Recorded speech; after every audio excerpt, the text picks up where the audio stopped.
साला जो है लेकिन खेल गया है। कहे थे ना राजनीति की स्थिति जो है बिल्कुल वैसी ही है। समझ गए कैसी? पिछले दिन देखो वीडियो में बोले थे ना कैसी, एकदम वैसिया जैसी।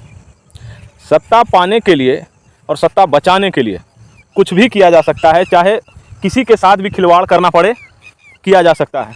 इस बार भी कुछ ऐसा ही हुआ है।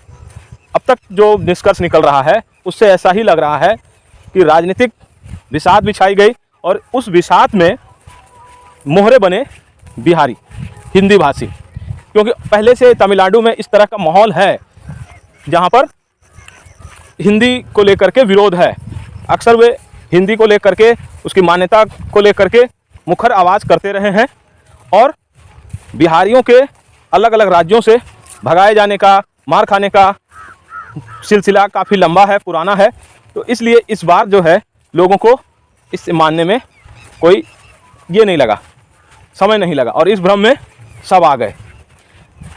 मगर जैसे कोरोना के टाइम पे बिहारी पलायन की स्थिति उभर कर आई, इसी तरह से इस पूरे झांसे में एक बात तो सत्य है कि बिहारी लोगों के पलायन और बाहर जाके काम करने को लेकर के जो मजबूरी है वो किसी से छिपी नहीं है। आप उनके नाम पर कभी भी खेल सकते हैं राजनीति।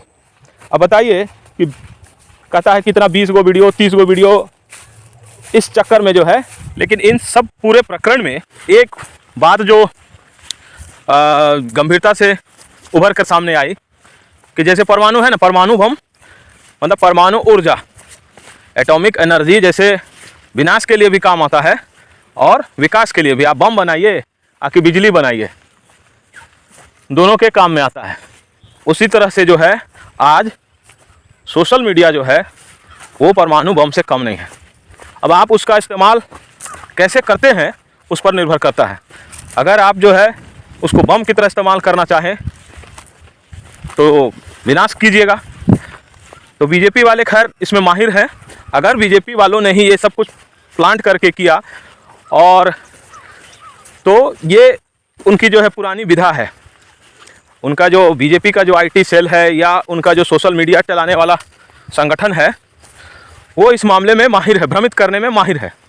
ठीक है, तो भ्रमित करने में माहिर लोग अगर सोशल मीडिया का इस्तेमाल करना चाहें प्लान करके तो बहुत ज़बरदस्त तरीके से कर सकते हैं।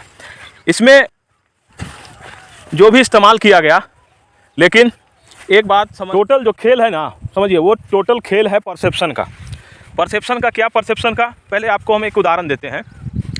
कुछ साल पहले मधुबनी में उस समय हम पोस्टेड थे, तो मधुबनी के जो है बेनीपट्टी बसेट में एक बस जो है तालाब में पलट गई थी और उसमें काफ़ी लोगों की मौत हुई थी।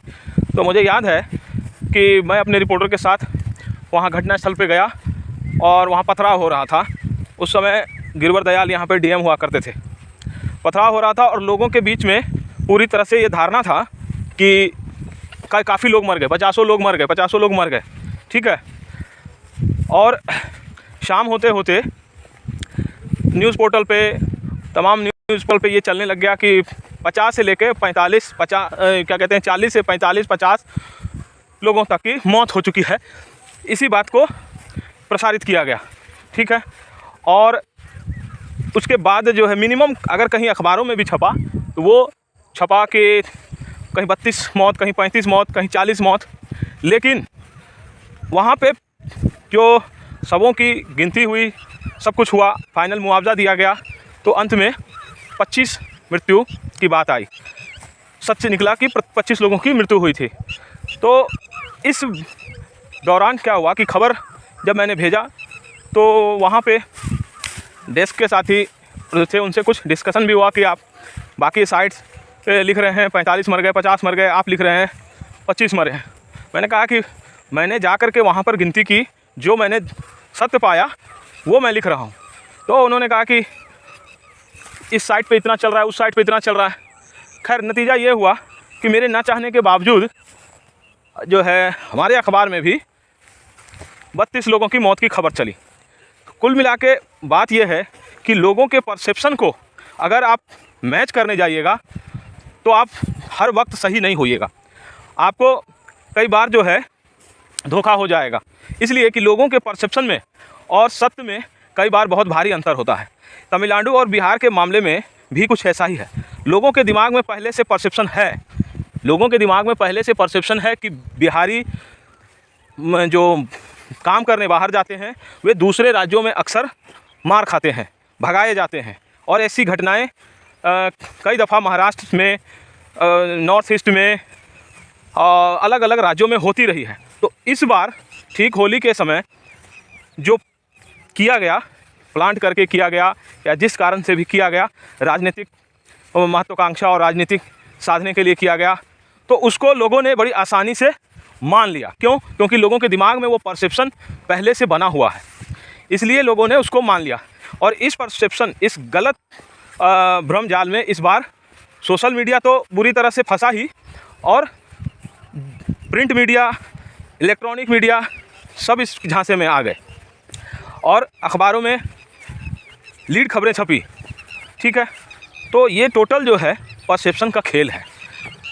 अगर आप पहले से परसेप्शन दिमाग में बनाए हुए हैं कि ऐसा होता है और ऐसा होता है, तो ऐसा हुआ।